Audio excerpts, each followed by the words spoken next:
बिस्मिल्लाहिर्रहमानिर्रहीम। अस्सलाम वालेकुम डियर स्टूडेंट। हमारे पास क्या है? Class first year chemistry. हमारे पास कौन सा book? New book. Class first year chemistry new book. हमारे पास चैप्टर नंबर 3 का लेक्चर नंबर 15। आज हम क्या पढ़ेंगे? Types of intermolecular forces. और टाइप्स ऑफ इंटरमॉलिक्यूलर फोर्सेस में भी हम क्या है, आज लंदन डिस्पर्शन फोर्सेस को डिटेल से पढ़ेंगे। बाद में हम आने वाले टाइप्स को वन बाय वन डिटेल से पढ़ते रहेंगे। तो लंदन डिस्पर्शन सबसे पहले आपने क्या याद रखता है? इससे पहले लेक्चर आपको याद है या नहीं? इंटरमॉलिक्यूलर फोर्सेस और इंट्रामॉलिक्यूलर फोर्सेस याद है या नहीं? इंटर और इंट्रा मैंने आपको डिटेल से पढ़ा है, डिफरेंस भी पढ़ा है कि इंटर क्या है और इंट्रा मॉलिक्यूलर फोर्सेस क्या है। जिस तरह मैंने आपको पढ़ाया था कि इंटर हमारे पास जिस तरह इंटरनेशनल, उसी तरह इंट्रानेशनल, इंटरनेशनल, मैंने बहुत सारे एग्जांपल भी दिए। तो इंटर और इंट्रा आपको क्या होने चाहिए? आने चाहिए। सही है। अब हमारे पास inter molecular forces, inter molecular forces के कितने टाइप्स है? 3। वैसे हमारे बुक में देखो, फेडरल बुक में देखोगे उसमें 5, बलूचिस्तान बुक में देखोगे कितने लिखे हुए? 3 लिखे हुए। तो इस 3 का मतलब भी क्या है? कितने के बराबर है? 5 के बराबर है। कितने के बराबर है? 5। अब किस तरह? London dispersion forces, hydrogen bonding, dipole dipole forces. तो dipole dipole forces, hydrogen bonding, London dispersion forces. London dispersion forces में 2 और टाइप आते हैं, अभी मैं आपको पढ़ाऊंगा। तो कितने टोटल बन जाएंगे? 5 बन जाएंगे। सबसे पहले हम लंदन डिस्पर्शन फोर्सेस को डिटेल से पढ़ते हैं। सबसे पहले आपने याद रखना है, लंदन डिस्पर्शन फोर्सेस का दूसरा नाम क्या है? London forces. सिंपल आप इसको क्या कह सकते हो? London forces. या दूसरे अल्फाज में कम, इंस्टेंटेनियस डाइपोल इंड्यूस डाइपोल। क्या? Instantaneous dipole. कितना मुश्किल नाम है ना, अभी मैं आपको समझाऊंगा। इंस्टेंटेनियस डाइपोल, फिर क्या है? Induce dipole. इंस्टेंटेनियस डाइपोल और इंड्यूस डाइपोल। तो क्या है? Instantaneous dipole, induce dipole. ये लंदन डिस्पर्शन फोर्सेस का दूसरा क्या है, नाम है। इसको हम क्या है? Short range forces. इसका जो रेंज है बहुत ही कम क्या है, रेंज तक ये फोर्सेस एग्जिस्ट करते हैं, फिर ये एग्जिस्ट नहीं करते। सबसे पहले आपने क्या याद रखना है लंदन डिस्पर्शन फोर्सेस के बारे में? अगर कोई आपसे पूछे, आप किस दिन में ना कोई भी चीज आप पढ़ते हो, आपके जेहन में ना कंसेप्ट होना चाहिए। कोई भी टॉपिक आ गया, उस टॉपिक के बारे में 3 पॉइंट्स आपके जेहन में होने चाहिए, 3 वर्ड। तो हमारे पास क्या है? लंदन डिस्पर्शन फोर्सेस क्या है? ये हमारे पास एक किस्म के वीक अट्रैक्टिव फोर्सेस। वीक क्या है? वीक अट्रैक्टिव फोर्सेस है। और ये हमारे पास क्या है? आपने याद रखना है टेम्परेरी। क्या है? टेम्परेरी। टेम्परेरी का मतलब क्या है? आर्जी तौर पर मॉलिक्यूल के दरमियान में पैदा हो जाते हैं कुछ टाइम तक। तो ये हमारे पास क्या है? Weak attractive forces. ये टेम्परेरी फोर्सेस है। क्या है? टेम्परेरी फोर्सेस, मतलब कुछ टाइम तक ये एग्जिस्ट करते हैं। और ये हमारे पास क्या है? Non polar molecule. क्या है? नॉन पोलर मॉलिक्यूल के दरमियान ये क्या है? एग्जिस्ट करती है, नॉन पोलर मॉलिक्यूल के दरमियान। तो शॉर्ट फोर्सेस आप कह सकते हो, शॉर्ट रेंज फोर्सेस भी आप यहाँ पर इंक्लूड करो। ये क्या है? Short range. तो शॉर्ट रेंज फोर्सेस है, नॉन पोलर फोर्सेस के दरमियान लंदन डिस्पर्शन फोर्सेस एग्जिस्ट करती है। ये टेम्परेरी फोर्सेस है, टेम्परेरी टाइम तक ये एग्जिस्ट करती है। और ये वीक फोर्सेस है। ये क्या है? वीक। तो आपने याद रखना है weak, temporary, non polar, short range. ये हमारे पास इसका हो गया। अब हमारे पास क्या है? इसको फ्रिट्ज लंदन ने सबसे पहले क्या है 1930 में डिस्कवर किया। लंदन इसको क्यों नाम देते हैं? लंदन में डिस्कवर हो गया लंदन, इसको लंदन डिस्पर्शन फोर्सेस क्यों नाम देते? लंदन में डिस्कवर हो गया ना। ये कहां पर? लंदन में डिस्कवर नहीं हुआ, इसको लंदन डिस्पर्शन फोर्सेस इसी वजह से नाम देते हैं क्योंकि जो साइंटिस्ट था वो कौन था? लंदन साइंटिस्ट था, इसने इसको डिस्कवर किया, उसने अपने नाम से इस फोर्सेस। देखो मैं आपको कहता हूँ, पिछले जमाने में एंशिएंट टाइम में जो चीज डिस्कवर होती थी, साइंटिस्ट उस चीज को अपना नाम से उसको डिस्कवर करता। तो इसी वजह से साइंटिस्ट ने डिस्कवर किया, लंदन ने डिस्कवर किया, तो नाम भी क्या दिया? London forces. अब हमारे पास क्या है? ये फोर्सेस आपको याद भी होगा कि ये इसकी खासियत ये है। ये हमारे पास क्या है? Force of attraction between instantaneous dipole and induce dipole. आपने क्या याद रखना है? इंस्टेंटेनियस डाइपोल के दरमियान और इंड्यूस डाइपोल के दरमियान जो फोर्स ऑफ अट्रैक्शन पैदा हो जाएगी, उस फोर्स ऑफ अट्रैक्शन को हम क्या नाम देंगे? London dispersion forces. मैंने आपको कहा लंदन डिस्पर्शन फोर्सेस में कितने टाइप्स आएंगे? 2 और टाइप्स आएंगे हमारे पास। एक क्या है?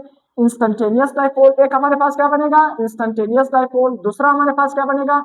Induce dipole. क्या है? Induce dipole. तो टोटल कितने टाइप्स बने? इंटरमॉलिक्यूलर फोर्सेस के 1 2 3 4 5 बने। तो आपने क्या याद रखना है, लंदन डिस्पर्शन फोर्सेस क्या है, किसके दरमियान मौजूद होती है, सिंपल अभी मैं आपको बताऊंगा। इंस्टेंटेनियस डायपोल और इंड्यूस डायपोल के दरमियान ये फोर्सेस एग्जिस्ट करती है, इसको हम क्या नाम देंगे, लंदन डिस्पर्शन फोर्सेस। ये तो आपको भी पता होना चाहिए कि ये क्या है, नॉन पोलर मॉलिक्यूल के दरमियान एग्जिस्ट करती है। अब इसको हम थ्योरी से भी, थ्योरी तो हमें समझ आएगी, इसको हम प्रैक्टिकल देखते हैं किस तरह। हमारे पास एक नॉन पोलर नियोन एटम, ये भी क्या है, नियोन का एटम, ये भी क्या है, नियोन का एटम। एटॉमिक नंबर हमारे पास नियोन का कितना है, 10। तो हमारे पास क्या है, यहाँ पर न्यूक्लियस में जो प्रोटॉन होंगे वो भी कितने होंगे, 10 होंगे। तो न्यूक्लियस पर कौन सा चार्ज होता है, पॉजिटिव। न्यूक्लियस पर कौन सा चार्ज होता है, पॉजिटिव, क्योंकि प्रोटॉन मौजूद होते हैं, न्यूट्रॉन भी न्यूक्लियस में मौजूद होता है, न्यूट्रॉन पर कोई भी चार्ज नहीं होता। तो न्यूक्लियस पर पॉजिटिव चार्ज होगा क्योंकि उसमें प्रोटॉन पाए जाते हैं। एटॉमिक नंबर 10, तो प्रोटॉन भी कितने होंगे, 10। ये हमारे पास एक नियोन एटम है, ये दूसरा नियोन का एटम है। दोनों जो एटम है, याद रखना, दोनों एटम हमारे पास क्या है, नॉन पोलर। नॉन पोलर का मतलब क्या है, पता है या नहीं? वो बिल्कुल कि जो वाटर में हो सके, सिंपल देखो, नॉन पोलर का मतलब क्या है, non simple polar. Non polar का मतलब क्या है, जिसमें नो साइड, क्या है, नो साइड्स।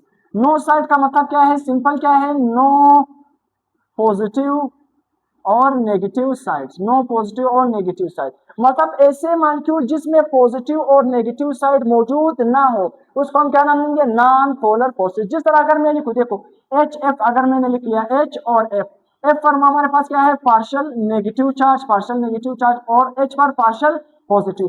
तो ये हमारे पास कौन सा बना, पोलर मॉलिक्यूल बना। क्यों, क्योंकि इसमें एक पॉजिटिव साइड बना, एक नेगेटिव साइड बना। मगर हमारे पास क्या है, जो लंदन फोर्सेस है वो किस में एग्जिस्ट करती है, नॉन पोलर में, उसमें कोई पॉजिटिव नेगेटिव साइड नहीं करता। क्यों, देखो अगर मैं एग्जांपल देता हूं, ये सारे इसके एग्जांपल है, Cl2, N2, O2, H2, F2, CO2, CH4। देखो अगर मैं Cl2 का देखो, Cl और Cl, दो Cl अगर आपस में मिलेंगे, तो इन दोनों की जो इलेक्ट्रॉन नेगेटिविटी है, इलेक्ट्रॉन नेगेटिविटी का मतलब क्या है, इलेक्ट्रॉन खींचने की पावर। इलेक्ट्रॉन क्या होंगे, दरमियान में होंगे, इलेक्ट्रॉन क्या होंगे, दरमियान में होंगे। ना तो ये खींच सकता है, ना तो ये खींच सकता है। ये जो पॉजिटिव और नेगेटिव चार्ज आता है, ये किसकी वजह से आता है, इलेक्ट्रॉन नेगेटिविटी की। इलेक्ट्रॉन नेगेटिविटी क्या है, इलेक्ट्रॉन को खींचने की पावर, उसको हम क्या नाम देंगे, इलेक्ट्रॉन नेगेटिविटी। तो यहाँ पर क्लोरीन, यहाँ पर क्लोरीन, दोनों का फोर्स क्या होगा, सेम, क्योंकि दोनों एक जैसे एटम है, ना एक का ज्यादा है ना दूसरे का ज्यादा है। अगर इलेक्ट्रॉन नेगेटिविटी सेम होगी, इलेक्ट्रॉन नेगेटिविटी का फर्क जीरो होगा, तब हमारे पास न तो पॉजिटिव साइड होगा न तो नेगेटिव। इसको हम कहते हैं नॉन पोलर, जिसमें कोई भी पोल ना बने। अब आते हैं हमारे पास इस एग्जांपल पर, ये हमारे पास भी नॉन पोलर है, ये भी क्या है, नॉन पोलर। अब देखो जब मैं इसको करीब ले आऊंगा, क्या करूंगा, कमिंग कमिंग कमिंग। अब जो नॉन पोलर मॉलिक्यूल अगर ये करीब आएंगे, नॉन पोलर क्या करेंगे, करीब आ जाएंगे, तो इसकी वजह से क्या होगा, देखो ये हमारे पास क्या है, आउटर शेल में क्या मौजूद है, इलेक्ट्रॉन। ये जो मैंने ए लिखा है, ये मेरे पास क्या है, इलेक्ट्रॉन है।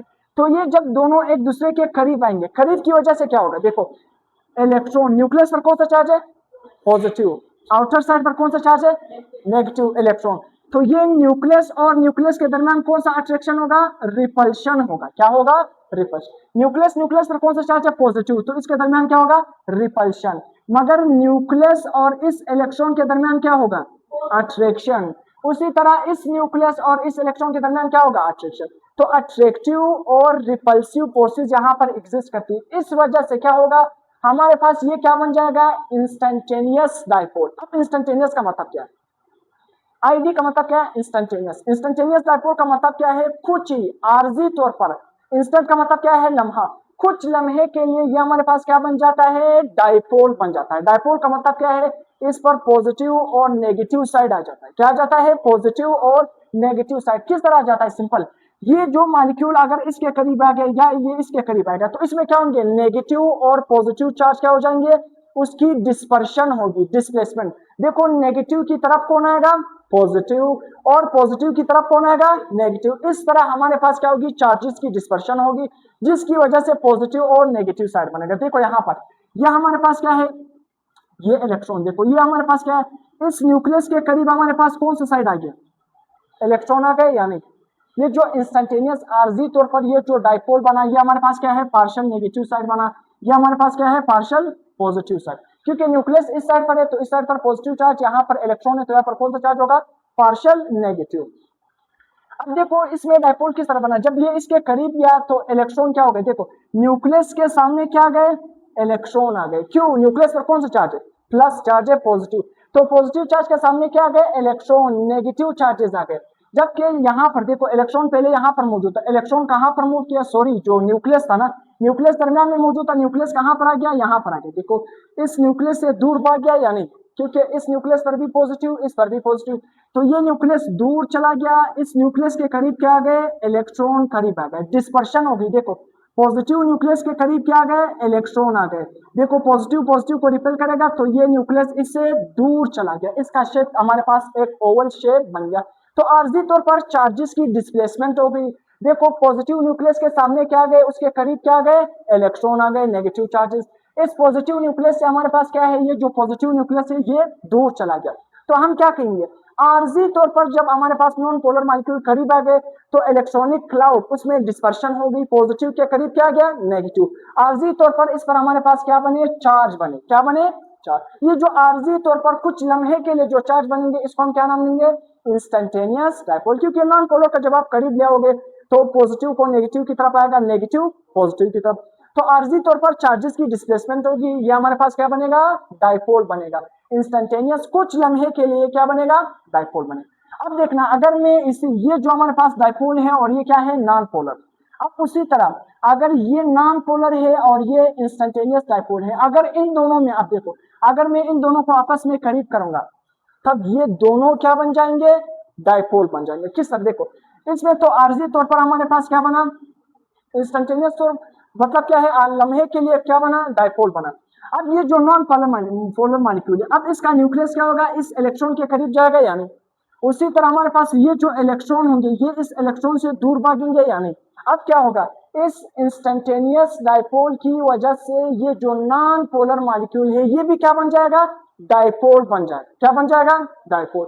तो इस इंस्टेंटेनियस डायपोल की वजह से ये क्या बना, डायपोल बना। इसको हम क्या कहते हैं, इंड्यूस डायपोल। कौन सा डायपोल, इंड्यूस। इंड्यूस का मतलब क्या है, इंग्लिश आप पढ़ते हो यानी, इंड्यूस का मतलब क्या है, जो हमने खुद कराया। इसने क्या किया, इस पोलर मॉलिक्यूल ने इसको क्या किया, खुद से क्या करवाया, डायपोल बनाया। क्या बनाया, डायपोल।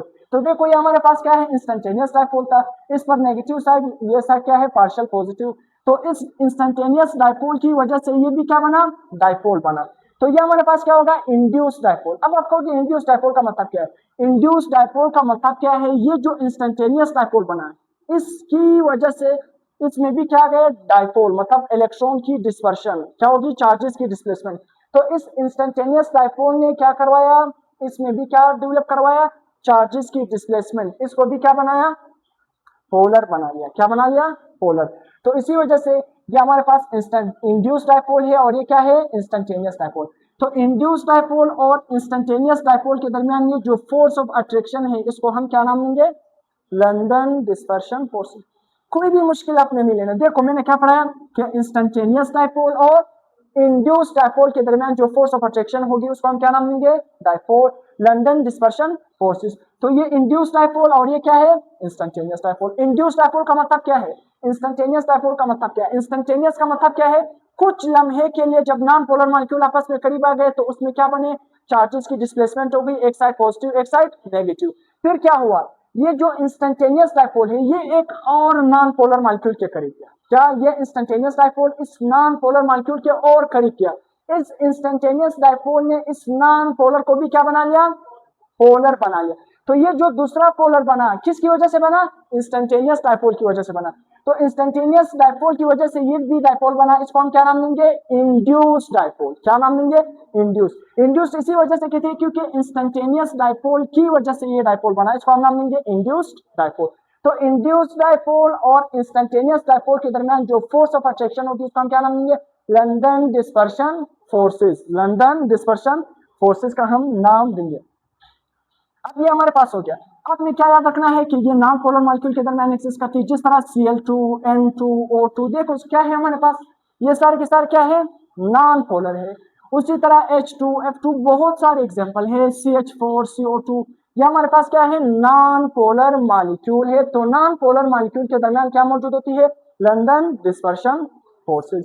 और देखो हमारे पास जो हेलोजन से, हेलोजन हमारे पास कौन से, ग्रुप 7 वाले, जो ग्रुप 7 वाले हमारे पास क्या है, फ्लोरीन, क्लोरीन, ब्रोमीन, आयोडीन, इसमें भी क्या मौजूद होते हैं, ये नॉन पोलर होते हैं। हमारे पास नॉन पोलर होने की वजह से ये जो हेलोजेंस है ना, ये भी हमारे पास क्या है, नॉन पोलर है। तो इसमें भी कौन सी फोर्सेस मौजूद है, लंदन डिस्पर्शन फोर्सेस। उसी तरह हमारे पास नोबल गैसेस, नोबल गैसेस भी हमारे पास क्या है, इनर्ट गैसेस है, इसका जो आउटर शेल है वो कंप्लीट है, नॉन पोलर है। तो इसमें भी कौन से फोर्सेस मौजूद होते हैं, लंदन डिस्पर्शन फोर्सेस। अब देखो ये जो हमारे पास क्या है, अगर मैं आपसे कहूं जो ये हमारे पास F2Cl2 Br, chlorine, bromine, iodine, ये हमारे पास क्या है, गैस की हालत में होती है। किस हालत में होते हैं, गैस। तो गैस की हालत में होते हैं, लंदन डिस्पर्शन फोर्सेस तब वजूद में आएगी जब कोई भी मॉलिक्यूल क्या होगा, जब हमारे पास वो सॉलिड कंडीशन में आएगा, मतलब लिक्विड कंडीशन में आएगा, सॉलिड नहीं लिक्विड कंडीशन में। मतलब क्या होगा, जितना हमारे पास हम क्या करेंगे, लिक्विफाई। लिक्विफाई का मतलब क्या है, आसान अल्फाज में हम एक खास प्रेशर और टेम्परेचर, खास प्रेशर और टेम्परेचर के तहत गैस मॉलिक्यूल को किस में कन्वर्ट करेंगे, लिक्विड टू सॉलिड। मतलब गैस को किस में कन्वर्ट करेंगे, लिक्विड फिर सॉलिड में। तब उस कंडीशन में हमारे पास क्या होंगी, लंदन डिस्पर्शन फोर्सेस वजूद में आएंगी। क्या आएंगे, वजूद। तो गैसेस के दरमियान लंदन डिस्पर्शन फोर्सेस बहुत ही कमजोर होती है। अगर आप लिक्विड में जाओगे तो थोड़ा कदरे ज्यादा, सॉलिड में जाओगे उसमें लंदन डिस्पर्शन फोर्सेस बहुत ज्यादा होती है। क्यों ज्यादा होती है, क्योंकि सॉलिड में ही, लिक्विड में ही लंदन डिस्पर्शन फोर्सेस एग्जिस्ट करती है, जो गैसेज है उसमें बहुत ही वीक होती है। अब हमारे पास क्या है, कमी। अब मेन बात होगी, अब फैक्टर्स पर आते हैं। फैक्टर बहुत ही आसान, जो मेन चीजें हैं वो अपने इस कंसेप्ट को समझना था, इंड्यूस और इंस्टेंटेनियस टाइप। अब हमारे पास फैक्टर क्या है, number 1 factor atomic size. Atomic size का मतलब क्या है, एटम का साइज जितना बड़ा होगा हमारे पास लंदन डिस्पर्शन फोर्सेस उतना क्या होगा, ज्यादा। सिंपल आपने क्या याद रखना है, एटॉमिक साइज हमारे पास क्या है, London dispersion forces is directly proportional to atomic size. As Z की जगह क्या लिखो, एस लिखो। तो एटॉमिक साइज के साथ लंदन डिस्पर्शन फोर्सेस का एटॉमिक साइज के साथ कौन सा रिलेशन है, डायरेक्ट रिलेशन। इसका मतलब क्या है, अगर एटम का साइज ज्यादा तो लंदन डिस्पर्शन फोर्सेस क्या होंगे, स्ट्रॉन्ग होंगे, ज्यादा होंगे। अगर एटॉमिक साइज कम होगा तो लंदन डिस्पर्शन फोर्सेस क्या होगा, कम होगा, वीक होंगे। तो एक बात आपने याद रखना, एटॉमिक साइज के साथ लंदन डिस्पर्शन फोर्सेस का कौन सा रिलेशन है, डायरेक्ट रिलेशन है। उसी तरह देखो हमारे पास मैंने आपको यहाँ पर समझाया, जिस तरह हमारे पास हेलोजन है, फ्लोरीन, क्लोरीन, ब्रोमीन, आयोडीन। जब ये हमारे पास क्या है, ग्रुप किस फॉर्म में गिवन है, ग्रुप फॉर्म। जब आप ऊपर से नीचे आओगे ग्रुप में तो हमारे पास एटॉमिक, एजेड का मतलब क्या है, एटॉमिक साइज। एटॉमिक साइज क्या होता जाएगा, बढ़ता जाएगा। तो सबसे ज्यादा एटॉमिक साइज किसका होगा, आयोडीन। सबसे कम किसका होगा, फ्लोरीन। तो जब आप ऊपर से नीचे आते जाओगे एटॉमिक साइज क्या होता जाएगा, बढ़ता जाएगा।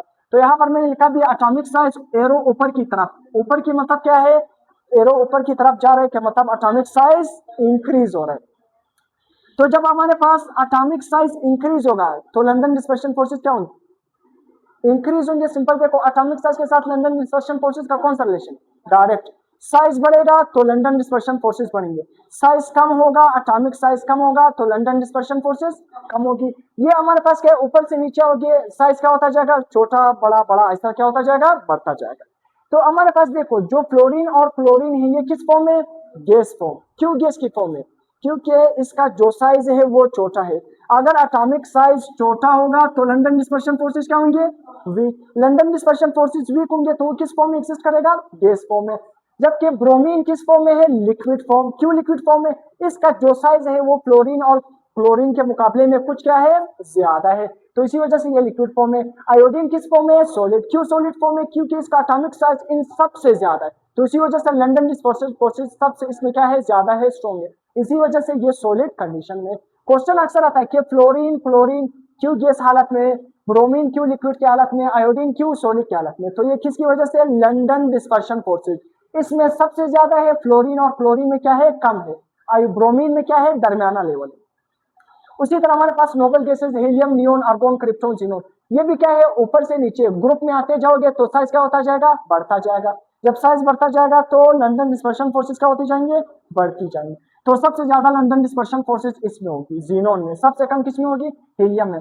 दूसरा क्या है, पोलराइजेबिलिटी। पोलराइजेबिलिटी का मतलब क्या है, हमारे पास सिंपल उर्दू में इसको क्या कहते हैं, जानिबदारा, मतलब जानिबदार। क्या है, जानिबदार। जानिबदार का मतलब क्या है, देखो पोलर का मतलब क्या है, पॉजिटिव साइड और negative side.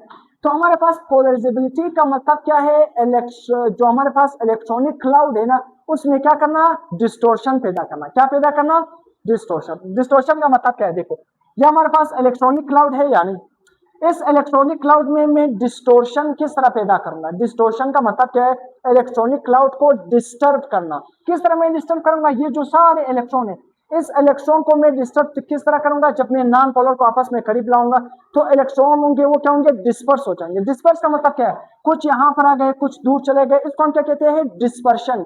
Degree of dispersion या डिस्टोर्शन ऑफ इलेक्ट्रॉन, इसको हम क्या कहते हैं, पोलराइजेबिलिटी। आसान अल्फाज में पोलराइजेबिलिटी का मतलब ये है कोई भी एटम, कोई भी मॉलिक्यूल, सिंपल उसके अंदर इलेक्ट्रॉन मौजूद है, यानी आप उस इलेक्ट्रॉन का कितना डिस्पर्स कर सकते हो। उस एटम, उस जो एलिमेंट है ना, उस एलिमेंट के अंदर जो इलेक्ट्रॉन मौजूद है ना, उस इलेक्ट्रॉन को आप कितना डिस्टोर्ट कर सकते हो, कितना डिस्टर्ब कर सकते हो। तो ये डिग्री ऑफ डिस्टोर्शन, डिस्टर्बेंस, इसको हम क्या नाम देंगे, पोलराइजेबिलिटी। तो पोलराइजेबिलिटी हमारे पास क्या है, लंदन डिस्पर्शन फोर्सेस का पी पोलराइजेबिलिटी के साथ कौन सा रिलेशन है, डायरेक्ट रिलेशन। अगर हमारे पास पोलराइजेबिलिटी ज्यादा होगी तो लंदन डिस्पर्शन फोर्सेस क्या होंगे, ज्यादा। पोलराइजेबिलिटी कम होगी तो लंदन डिस्पर्शन फोर्सेस क्या होंगे, कम। जबकि पोलराइजेबिलिटी का एटॉमिक साइज के साथ कौन सा रिलेशन है, डायरेक्ट रिलेशन। इसका मतलब क्या है, आसान अल्फाज में अगर एटम का साइज ज्यादा तो इसका मतलब क्या होगा, उसका पोलराइजेबिलिटी क्या होगी, ज्यादा।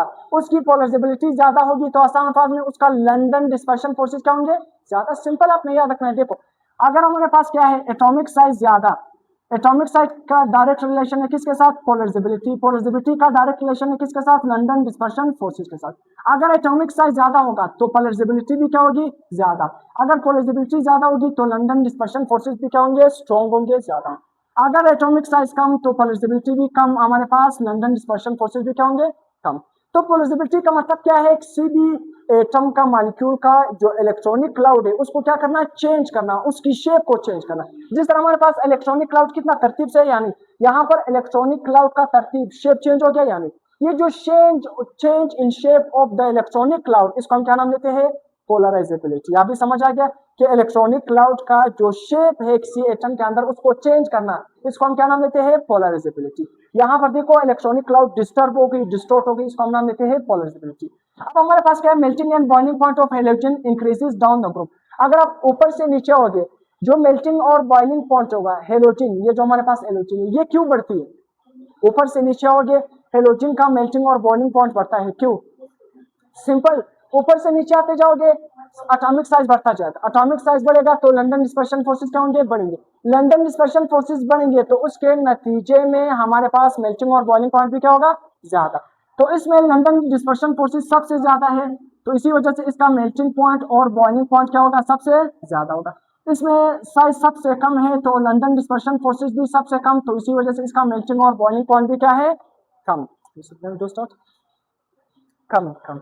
तो समझ आ गया मेल्टिंग और बॉइलिंग पॉइंट। अगर आप ऊपर से नीचे आओगे ग्रुप में तो उसी वजह से साइज बढ़ेगा, जब आप ऊपर से नीचे आओगे हेलोजन, ये हमारे पास क्या है, हेलोजन, ऊपर से नीचे आओगे ग्रुप में तो साइज बढ़ेगा, जब साइज बढ़ेगा तो लंदन डिस्पर्शन फोर्सेस बढ़ेंगे, तो लंदन डिस्पर्शन फोर्सेस बढ़ने का मतलब क्या है, मेल्टिंग और बॉइलिंग पॉइंट क्या हो जाएंगे, बढ़ेंगे। इसी वजह से ऊपर से नीचे आओगे तो एटॉमिक साइज बढ़ेगा, पोलराइजेबिलिटी बढ़ेगी, लंदन डिस्पर्शन फोर्सेस बढ़ेंगे, इसी वजह से मेल्टिंग और बॉइलिंग पॉइंट भी क्या होगा, बढ़ जाएगा।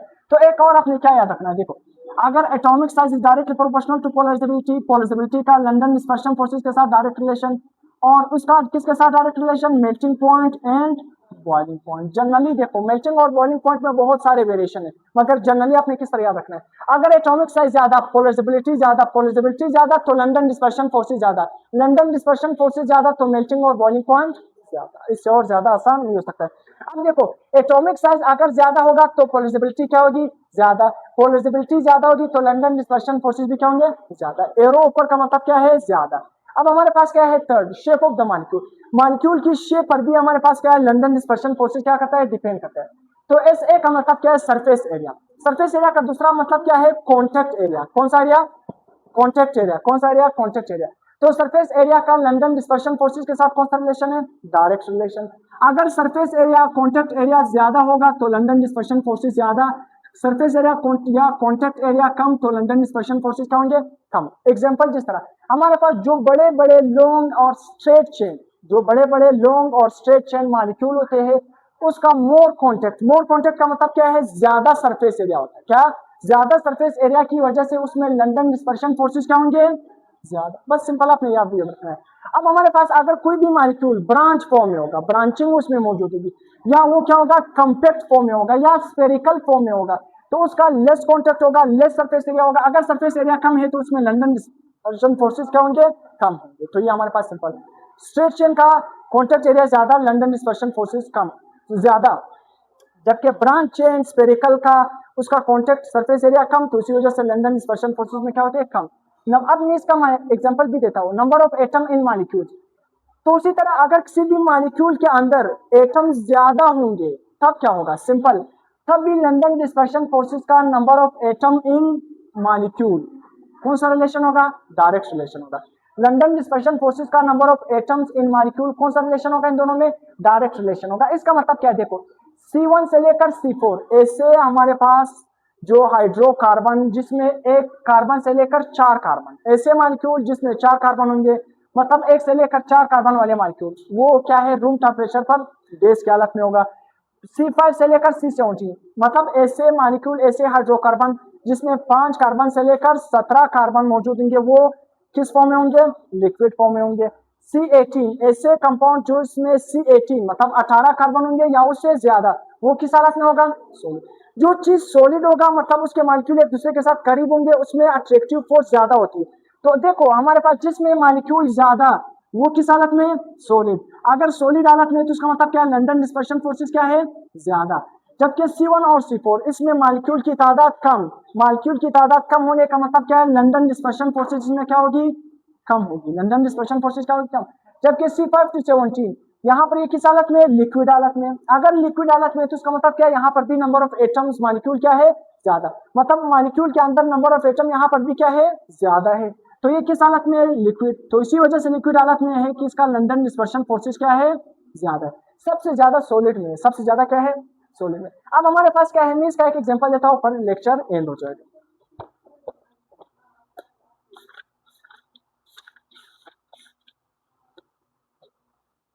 इसको मैं विचार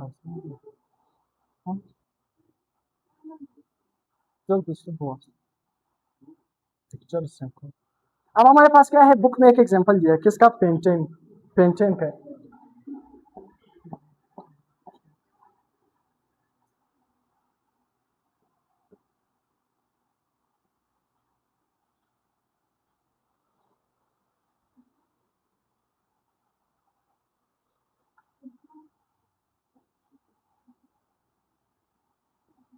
अब हमारे पास क्या है, ये देखो 1 2 3 4 5, जिसमें 5 कार्बन होंगे उसको हम क्या नाम देंगे, पेंटेन। उसी तरह आपने क्या लगाना है, हाइड्रोजन लगाने हैं, क्या लगाने हैं, हाइड्रोजन। यहाँ पर भी, यहाँ पर भी क्या लगाने हैं, हाइड्रोजन। क्या लगाने हैं अपने, हाइड्रोजन। इसी तरह इस तरह आपने क्या लगाना है, हाइड्रोजन। ये जो स्ट्रेट चेन होगा, केमिस्ट्री की जुबान में सेकंड ईयर में आप डिटेल से पढ़ेंगे। अगर स्ट्रेट चेन की फॉर्म में, ये देखो कार्बन की चेन, बाकी हाइड्रोजन की चेन को नहीं देखना है, कार्बन की चेन अगर स्ट्रेट होगी तो उसको हम क्या कहते हैं, एन पेंटेन। क्या नाम देंगे, एन पेंटेन। स्ट्रेट चेन के साथ हम क्या यूज करते हैं, एन। 5 कार्बन को हम क्या नाम देते हैं, पेंटेन। क्या नाम देंगे, पेंटेन। अब इसमें हमारे पास एक ब्रांच आ गया, क्या आ गया हमारे पास, एक ब्रांच। उसी तरह अपने वैलेंसी पूरी करनी है, यहाँ पर भी, यहाँ पर भी। इस तरह क्या है, क्या लगानी है अपने, हाइड्रोजन। सही, ये तो आप खुद भी लगा सकते हैं। इस तरह क्या है, हाइड्रोजन इस तरह क्या है अपने लगाने। तो देखो हमारे पास, देखो 1 2 3 4, ये हमारे पास क्या है, कार्बन की चेन बन गई, यानी देखो इस तरह। अब कार्बन क्या है, स्ट्रेट चेन में नहीं है, कार्बन में एक हमारे पास क्या आ गया, ब्रांच। अगर एक ब्रांच आ गया तो इसको हम क्या नाम देंगे, आइसोपेंटेन। कार्बन तो वही 5, इसको हम क्या नाम देंगे, आइसोपेंटेन। अब इसमें देखो हमारे पास एक कार्बन, यहाँ पर भी ब्रांच, यहाँ पर भी ब्रांच, यहाँ पर भी ब्रांच। उसी तरह अपने क्या लगाने हैं, हाइड्रोजन इसके साथ भी क्या है लगाने, क्या लगाने हैं, हाइड्रोजन। यहाँ पर भी क्या है अपने, क्या लगाने हैं, हाइड्रोजन। कार्बन कितने बॉन्ड बनाता है, 4। देखो 1 2 3 4, 1 2 3 4, 1 2 3 4, 1 2 3 4, 4 4, मतलब हाइड्रोजन लगाने। उससे हमारा काम नहीं है। अब इसको हम क्या नाम देंगे, नियोपेंटेन। इसको हम क्या नाम देंगे, नियोपेंटेन। नियोपेंटेन। देखो 1 2 3 4 5, 5 कार्बन, क्या है, नियोपेंटेन। अब मैं आपसे पूछता हूँ, मैंने आपको क्या पढ़ाया, स्ट्रेट चेन का कॉन्टेक्ट एरिया ज्यादा। अगर कॉन्टेक्ट एरिया ज्यादा तो लंडन डिस्पर्शन फोर्सेस क्या होंगे, ज्यादा। अगर लंडन डिस्पर्शन फोर्सेस ज्यादा तो मेल्टिंग और बॉइलिंग पॉइंट क्या होंगे, ज्यादा। एक लाइन में मैंने आपको बताया। तो इसका मेल्टिंग और बॉइलिंग पॉइंट क्या होगा, सबसे ज्यादा। इसका क्या है, 36। 36 डिग्रीज का क्या है बॉइलिंग पॉइंट। अब हमारे पास क्या है एन पेंटेन का हमारे पास क्या है 28 डिग्री। उसी तरह हमारे पास नियो पेंटेन का क्या है इसका 9.5 डिग्री। अब आपको समझ आ रहा है यानी जिस तरह हमारे पास यहाँ पर शेप क्या बना स्फेरिकल बना, यहाँ पर एक ब्रांच आ गया, जिस तरह ब्रांचेस बढ़ते जाएंगे हमारे पास लंदन डिस्पर्शन फोर्सेस क्या होती जाएंगे कम होते जाएंगे। क्यों? क्योंकि सरफेस एरिया कॉन्टेक्ट एरिया क्या होता है कम होता है, शेप स्फेरिकल बन जाता है। जब शेप स्फेरिकल बन जाता है तो कॉन्टेक्ट एरिया कम, सरफेस एरिया कम, उसी वजह से लंदन डिस्पर्शन फोर्सेस कम। जब लंदन डिस्पर्शन फोर्सेस कम होंगे तो मेल्टिंग बॉइलिंग पॉइंट क्या होगा कम होगा। तो इसी वजह से स्ट्रेट चेन में एरिया ज्यादा, लंदन डिस्पर्शन फोर्सेस ज्यादा, तो इसी वजह से बॉइलिंग पॉइंट सबसे ज्यादा किसका है स्ट्रेट चेन का। एक ब्रांच आ गया थोड़ा कम हो गया, बहुत सारे ब्रांचेस आ गए तो बॉइलिंग पॉइंट भी बहुत सारा क्या हो गया कम। तो लेक्चर